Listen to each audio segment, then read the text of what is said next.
Hello students. So I was getting a lot of requests for making a video on the pre-fertilization events of the first chapter of class 12. So as you can see here, yeah,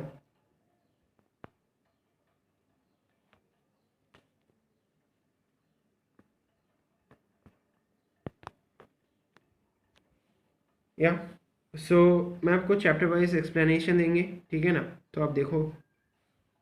सबसे पहले जो pre fertilization events होता है, तो pre fertilization events मतलब जो fertilisation होगा उसके पहले गैमेट्स तो बनना पड़ेगा ना, तभी तो गैमेट्स फ्यूज कर पाएंगे।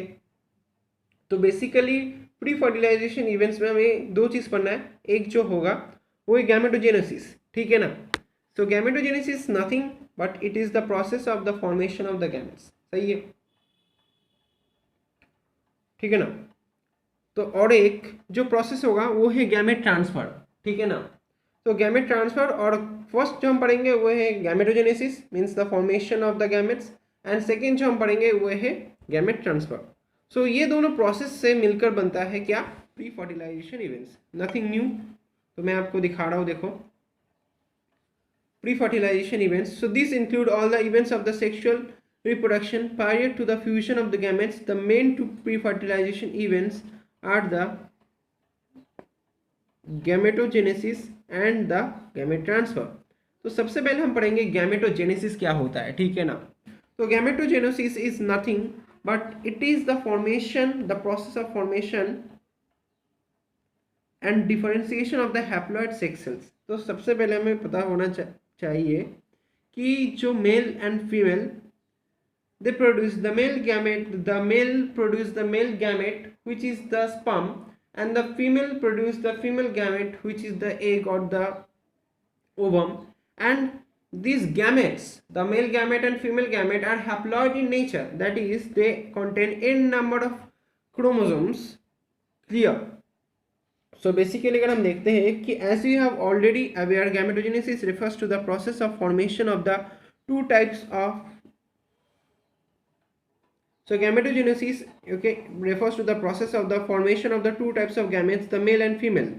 So gametes are haploid cells, gametes are haploid cells, so it is the process of formation of the gametes। कैसे फॉर्म होता है ये आपके सिलेबस में नहीं दिया है, ठीक है ना।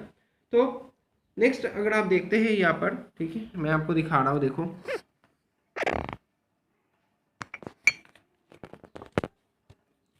आप यहाँ पर देखो,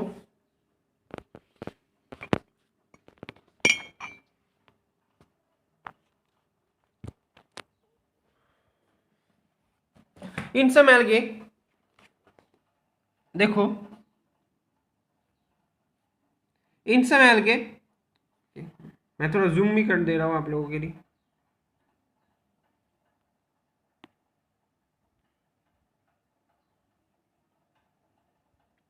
In some algae, the two gametes are so similar in appearance that it is not possible to categorize into the two male and female gametes. In some algae, the two gametes are so similar in, okay, তাহলে কি বলছে, দেখো, in some algae the two gametes are so similar in appearance that it is not possible to categorize them into the female and male gamete, hence they are called the homogametes or the isogametes। Figure 1.5a 1.5a का अगर आप देखोगे यहाँ पर, see 1.5a types of gametes, isogametes of the Cladophora. तो basically Cladophora जो होता है वो एक एल्गी होता है, सही है। अब उसका जो गैमेट्स होता है वो होमोगैमेट्स या आइसोगैमेट्स है, just because they are structurally, you can say they are structurally morphologically same, that's why they are called the isogamy, ठीक है। and the phenomena is called isogamy, ठीक है ना। the phenomena is called the isogamy and the phenomena is called isogamy and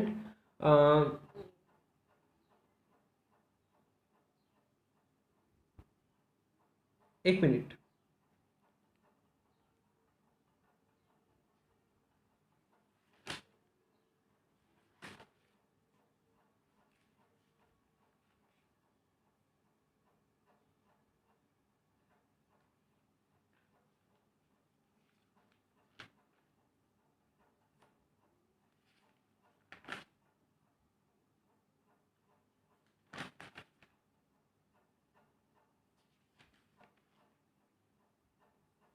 Okay, so let's see. Let's see. Okay, in some algae the two gametes are so similar in the appearance that it is not possible. Gametogenesis कहाँ पर है?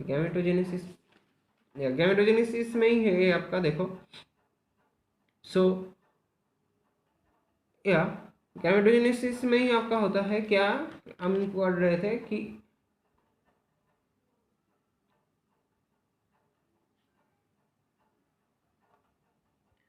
okay, so in some algae the two gametes are so similar in appearance that it is not possible to categorize them into the male and female gametes. Okay, hence they are called the homogametes or isogametes, because ये जो structurally या morphologically structurally जो भी आप कहो, they are same. अगर आपके पास एक मेल गैमेट और एक फीमेल गैमेट हो क्लैडोफोरा का, तो आप उसको आइडेंटिफाई नहीं कर पाएंगे. सही है ना, कि कौन सा इसमें मेल गैमेट है, कौन सा फीमेल गैमेट है. जैसे आप यहाँ पर पिक्चर देख लीजिए एक बार, सही है ना, तो यहाँ पर आप नहीं पहचान पाएंगे कि कौन सा मेल गैमेट है और कौन सा फीमेल गैमेट है. नेक्स्ट आप लोग देख सकते हो कि क्या लिखा हुआ है कि figure 1.5, however in a majority of sexually reproducing organisms the gametes produced are of the two morphologically distinct types, heterogametes. In such organisms the male gamete is called the antherozoid or sperm and the female gamete is called the egg or ovum. तो अगर आप यहाँ पर देखोगे, सही है ना, कि in majority of the sexually reproducing organisms the gametes are produced of the two morphologically distinct types, heterogametes. In such animals the male gamete is called the antherozoid or sperm and the female gamete is called the egg or spermum. ठीक है ना, तो ये बहुत ही easy सा part है, तो आप मुझे लगता है कि आप समझ पाओगे, कोई इसमें टफ बात नहीं है समझने वाली. ठीक है ना.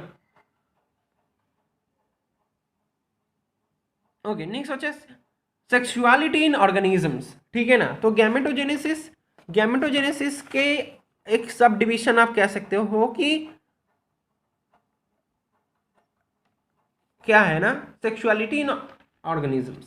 ठीक है, बहुत सही है. नेक्स्ट सेक्सुअलिटी इन ऑर्गेनिजम्स में हम पढ़ेंगे अलग से इन एनिमल्स और प्लांट्स. ठीक है ना.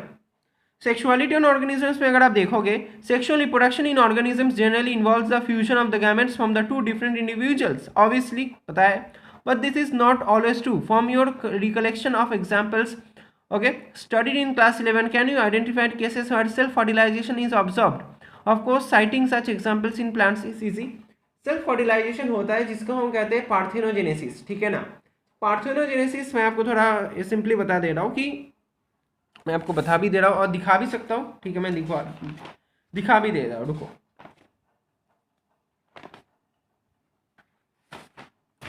तो बेसिकली अगर आप देखोगे, parthenogenesis actually the development of an egg और ovum into an complete individual without fertilization is known as the parthenogenesis. तो पार्थेनोजेनेसिस जो होता है कि डेवलपमेंट ऑफ एन एग होता है, development of egg into the complete individual हो जाता है without fertilization, it is called parthenogenesis. और दो तरह के पार्थेनोजेनेसिस हमको पढ़ना है, हमारे सिलेबस में है. एक है natural parthenogenesis, another is the artificial parthenogenesis. Simply clear. तो नेक्स्ट हम आ जाते हैं, मैंने आपको जो नॉलेज देनी थी वो मैं आपको दे दी. तो सेक्सुअलिटी इन ऑर्गेनिजम्स में हम पढ़ रहे थे कि प्लांट्स में have both male and female reproductive structures in the same plant. So if a plant contains ताहले plants may have both male and female reproductive structures in the same plant called bisexual और different plants unisexual. So sexuality on organisms में हमें अगर पढ़ना है तो मैं आपको एक चीज़ दिखा रहा हूँ, देखो आप यहाँ पर. सेक्सुअलिटी इन ऑर्गेनिजम्स में अगर आप देखोगे, in plants sexually reproductive structure is the flower. ये हम सभी को पता है. Now if a flower has both male and female reproductive organ और part, you can say it is called the bisexual. For example hibiscus, China rose perennial flower का भी एक एग्जाम्पल है, ये समझ लेना. If a flower has only one either of male and female reproductive part, it is known as the unisexual. तो unisexual plants वो plants होते हैं जिनमें ईदर मेल रिप्रोडक्टिव पार्ट होगा या इधर फीमेल रिप्रोडक्टिव पार्ट होगा. दोनों पार्ट एक ही प्लांट में या एक ही फ्लावर में नहीं हो सकता है. ठीक है ना. If a flower has only male और female reproductive part, it is called the unisexual. Male reproductive part of flower is the stamen, okay. Female reproductive part is the pistil, और इसको हम ओके करोला भी कहते हैं, Corolla, okay. तो इतना तक हमें अभी पढ़ना है। मैं आपको ऐसे बताते जाऊंगा कि कहाँ पर मैं आपको थोड़ा दिखाना चाहता हूँ नोट्स को, ठीक है ना। तो फिर हम स्टडी करते हैं। देखो, in several plants and fungi, terms such as the homothallic and monoecious are used to denote the bisexual condition, and heterothallic and dioecious the terms.